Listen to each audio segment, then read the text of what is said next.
नमस्कार, सत श्री अकाल सभी किसान भाइयों को। बरसात के मौसम में कद्दू, करेला, तोरी या इस तरह की बेल वाली सब्जियों में फल नहीं बनते। फूल तो आते हैं लेकिन छोटे छोटे फल बनकर सूख जाते हैं, गिर जाते हैं, पूरा फल नहीं बन पाता।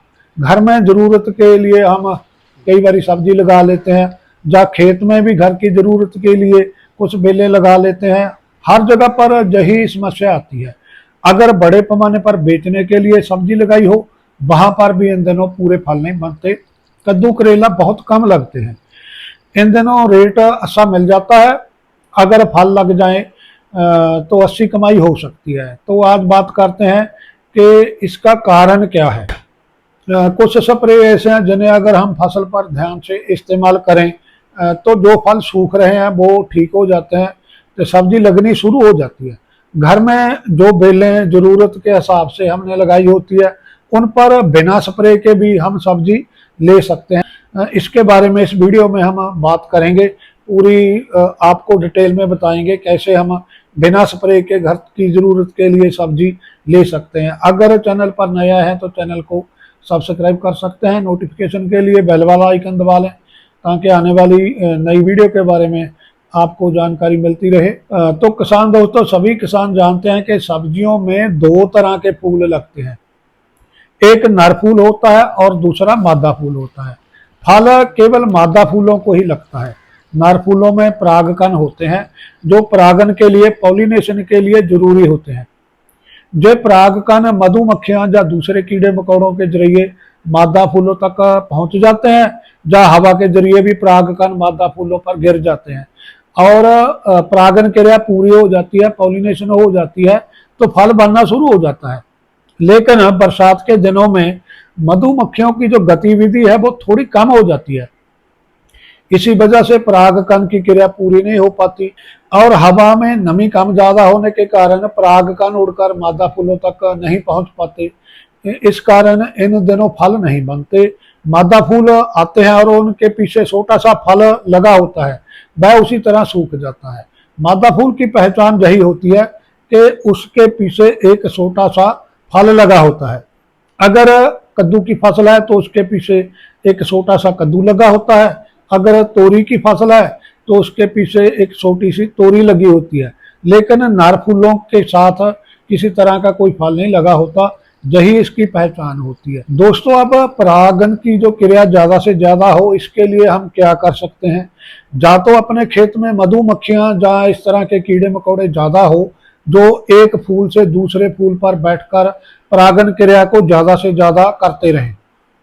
जितने ज्यादा मधुमक्खियां होगी उतनी ही परागन क्रिया ज्यादा होती है। इस तरह से कीड़े मकोड़ों को आकर्षित करने के लिए, मधुमक्खियों को आकर्षित करने के लिए कई बार फसल में चीनी का घोल या गुड़ का घोल कुछ जगह पर रख दिया जाता है। कई बार चीनी का या गुड़ के घोल की स्प्रे भी की जाती है, जिससे मधुमक्खियां खींची चली आती है।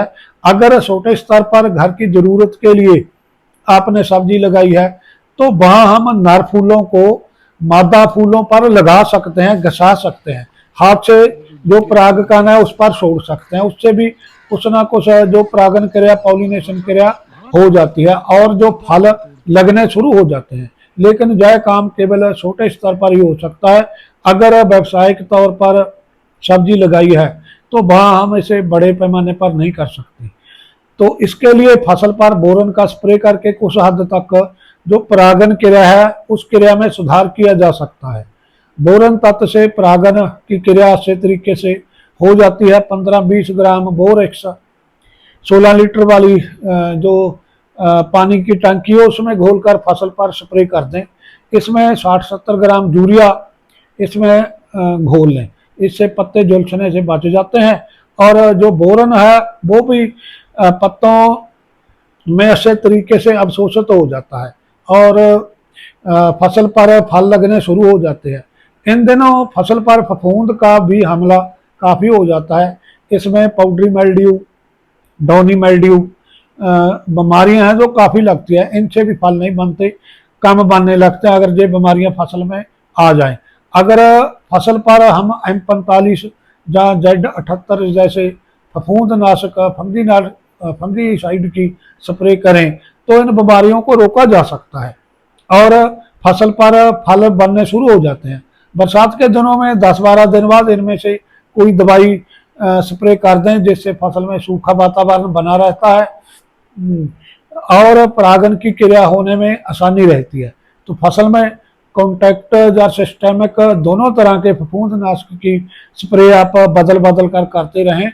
बाकी जो बीमारियां तेला एफड जिसे जैसड भी बोलते हैं, उसकी वजह से ज़्यादा फैलती हैं, एक पौधे से दूसरे पौधे तक चली जाती हैं। तो एक स्प्रे आप जैसड या तेले के लिए अमीडाक्लोरपिड की भी कर सकते हैं, जिससे तेला कंट्रोल में रहता है और बीमारी आगे नहीं फैल पाती। फसल में फल जल्दी बड़े हो, जल्दी विकास हो फलों का, 1-2 स्प्रे आप NPK के कर सकते हैं। तो 1 किलो 05234 का 1 एकड़ में आप स्प्रे कर सकते हैं। इससे फल का साइज अच्छा बन जाता है, फल जल्दी डेवलप होता है, क्योंकि इसमें फास्फोरस और पोटाश तत्व होते हैं, तो फसल में कमी नहीं आती।